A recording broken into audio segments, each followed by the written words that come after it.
Is the current F1 hybrid car really the fastest ever built?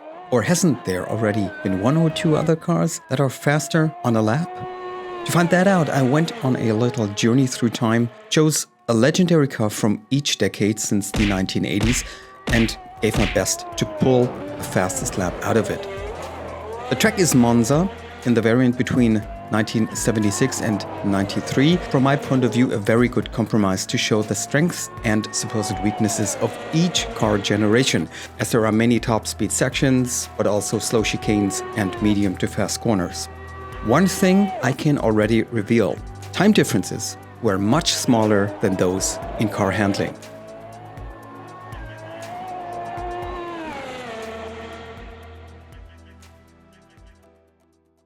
Our journey through time starts in 1986 with the Lotus 98T, the alpha beast of the first turbo era. Unbelievable 1300 HP in qualifying trim from the 1.5-liter V6 had to be put on the road. With only 540 kg of vehicle weight and no driving aids, such as power steering or traction control, for the drivers it must have been like the boss fight in Elden Ring against Malenia, yet on every goddamn lap. So onto the track with the beautifully fastest car here, at least top speed wise, the Lotus 98T, boost on 100%. Please guys, do not only look at the top speed, but also over the whole comparison, please take a look at where I'm braking, how the handling and the speed in the corners is, how the car accelerates, and how stable or not it is overall.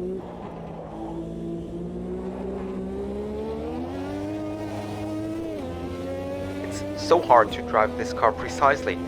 Moreover, doing this lap I only have one shot because, the turbo on 100% means that my engine will have too much damage once one lap is done.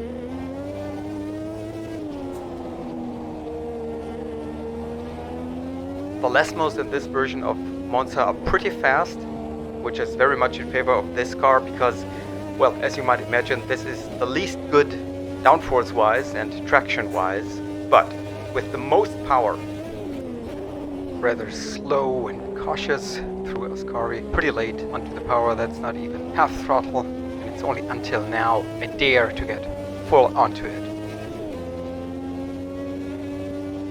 Now look also where I'm braking here into the parabolica and then compare it to the other cars.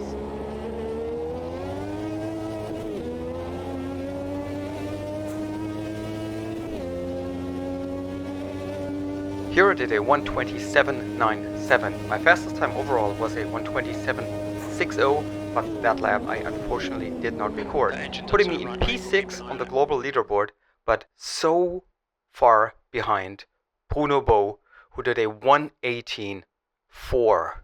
What a time. The McLaren MP4 was the last 12-cylinder and the last car with a manual transmission to win a world championship.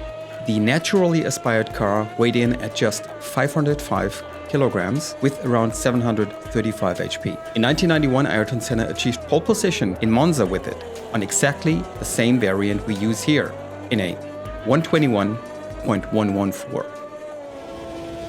Heading into the parabolica with much more speed and so much more grip and traction than the Lotus. On the other hand, less acceleration and also less top speed. Nevertheless, the MP4 is a fantastic car, so controllable. 120.36, 63 times fast. Look at that, like a knife through warm butter, through the chicane here.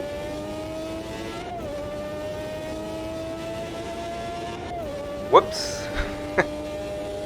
Never mind. And up to 325 it is, about, braking about 100 meters into the second chicane. Slight oversteer moment. Nothing too bad. And into the Lesmos, just shortly off the gas and then full on it again. Second Lesmo is absolutely flat.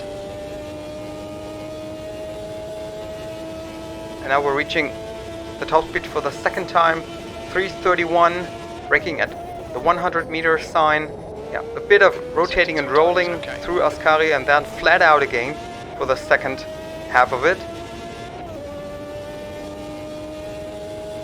Again, accelerating up to top speed, 60 meters before the corner, letting the car downforce do its work, and it's flat out again, 4th, 5th, 6th gear,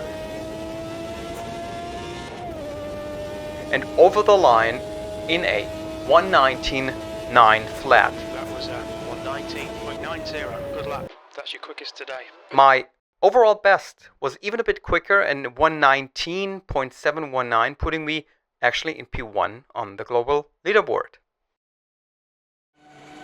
In 1993, the tire width was reduced from 18 to 15 inches. 5 years later, grooved tires were introduced instead of slicks to reduce cornering speeds even more. One of the representatives of this era is the Ferrari F-2000. The 3-liter V10 produced about 800 HP. Power was transmitted by a 7-speed semi-automatic sequential gearbox. The F-2000 marks the beginning of the glory in red. With it, Michael Schumacher won his 3rd World Championship title overall, his first with Ferrari, with 3 more to follow in the following 3 years. This, guys, is another dimension. This is a different ballpark. This car, the Ferrari, is, compared to the McLaren, like driving on rails. You can keep both hands on the wheel thanks to the semi-automatic shifting. 7 gears it is. You've just done a 180. Despite the groove tires, just look at that. I'm braking about 70 meters and can go through that chicane almost in a straight line. Hardly any wobbling understeer, oversteer in that car. What a leap compared to the V12 McLaren. Top speed is about the same, a bit quicker than the McLaren. Into the second chicane, over the curbs, no problem. What a car. 5th gear into the first parabolic, a bit of understeer. Then it's flat out. This car feels so modern compared to the other two. There have already been some videos out of YouTubers driving this car with slicks, and most of the time this car was able to beat even the modern hybrid cars. And look at that, it's flat out from here through Ascari.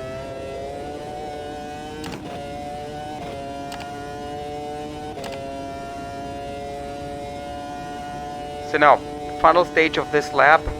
Bam! Braking about 50 meters, so tight into Parabolica, 5th gear, onto the throttle. Now we're flat out again. Up to 7th gear, 320, almost 30, in a 1:17.919. My fastest lap in that car, and I've only done this one session for the first time in my life. Spent an hour in it, and I'm in P2 on the global leaderboard, directly behind Manfred, 1.2 seconds behind him. The early 2010s were the Vettel years and saw Red Bull on top of the F1 world for the first time.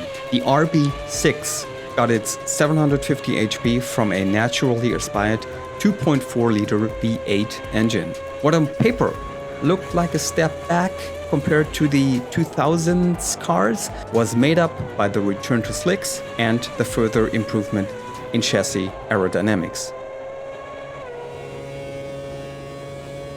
So it's still funny tiny tires, but slicks again. And yeah, the 2010 car here, the Red Bull RB6, just feels a single-digit percentage better than the Ferrari, basically in every respect. A bit more top speed, slightly better downforce, a bit more grip, and we also have this boost system that you can see in the blue bar at the left bottom, giving us some extra power. The driving feel overall is pretty similar to the Ferrari, I gotta say. Also quite fun to drive, yet even a bit more streamlined and on railroads. Also here, this was the first time I was seriously driving this car. Also put about half an hour in it. Like with the Ferrari and also with the Lotus, there is more potential in it, and a more skilled driver may get some more time out of it. Also here at Ascari, it's about 4 or 5, perhaps 10 meters later braking, and I'm feeling even more confident pushing through that chicane. Can heavily rely on the car's downforce. Braking even later there into Parabolica, even more traction and grip, making it possible to accelerate even earlier, but it's not much of a difference. In the end, it's about half a second. I'm doing a 1:17.4 here. That was a 1:17.4. My best lap, which in the world comparison puts me in P4, 0.9 of a second, again behind Manfred. Fast forward to 2023, skipping the first hybrid and DRS era, which was dominated by Mercedes and Lewis Hamilton, we finally arrive at today's cars with their further sophisticated aero concepts, capped budgets, and streamlined technology, leading to monoposto cars with both almost double the weight and double the amount of downforce compared to 80s and 90s F1. But are today's cars really that much quicker? So if the RB6 was an ICE, this thing here, the 2023 Formula 1 hybrid model, is a goddamn Shanghai maglev. This thing is so glued to the road, has so much downforce and superior corner speeds. It's no wonder the drivers can hardly move in their cockpits. Without all those devices and contraptions keeping them in place, they wouldn't hardly be able to stay conscious in this car for more than 5 laps. Nothing compares to it in terms of precision and corner speed. I'm not the biggest fan of these cars. They are already too perfect, and the competition is so tense, so high, it's so close. Sometimes just look at the Hungarian Grand Prix in qualifying. It's now about thousands, and I think F1 is likely to put in a 4th digit behind the thousands, namely 10,000s, to make the differences visible. I'm not the biggest fan, yet I can appreciate the level of technology, engineering quality, and so on. Remember, these cars are made to be reliable, which is quite the opposite to the first turbo era in the 80s, where everything was made sometimes just for 1 lap. So maybe the level of perfection has never been any higher than today. And this, finally, is also reflected here in the time, ending up with a 1:16.4, which is another second faster than the Red Bull, and which, by the way, isn't even a very good time. I'm only 7th on the leaderboard, like with the Lotus, 2.3 seconds behind the real GOAT. What a name. So what can we take away here from this little shootout, except for hopefully a good time, some fun and entertainment? Well, first of all, it's a simulation and not the real thing. Highly hypothetical here, I'm aware of that fact, but on the other hand, only in sim racing we can do stuff like this. Second, my prime takeaway is the fact that the amount of downforce has increased enormously over the last 40 years. What once started with sideways all the way got to sideways because of too much power, finally has evolved to hardly any oversteer at all. Honestly, how many times in the last 10 years have you seen a Formula 1 car really oversteering, going sideways, or even drifting? Third, the track. I'm aware of the fact that on a different track, the time differences are going to be much bigger. I'd say the more modern and more technical the track, the greater the time differences. So that's it for today. So now it's you guys. Have I picked the right cars? Do you have suggestions for another shootout? Tell me what you think in the comments. Thanks a lot for watching. Have a good time. Happy racing. Until the next one. Bye.